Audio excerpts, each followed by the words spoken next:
দুর্বাসা মুনি সম্বন্ধে কিন্তু আমরা সবাই জানি। তার অভিশাপে সব কিছু ধ্বংস হয়ে যায়।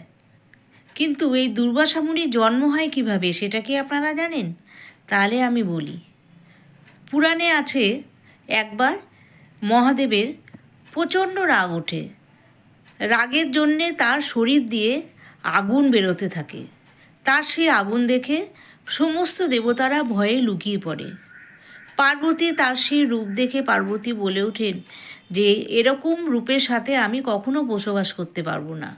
তখন মহাদেব পার্বতীর এই কথা শুনে প্রচণ্ড লজ্জা পায়। লজ্জিত হয়ে তিনি তখন কি করেন, পৃথিবীর বুকে সেই আগুনকে দিয়ে দেন। আর সেই আগুন কোথায় গিয়ে পৌঁছায় জানেন? সেই আগুন পৌঁছায় অত্রিমুনির পত্নী অনুসূয়ার গর্ভে ধারণ করে। যথাসময়ে অনুসূয়ার গর্ভ থেকে এক পুত্র সন্তান জন্ম নিল। সেই পুত্র সন্তানই হলেন দুর্বাসা মুনি।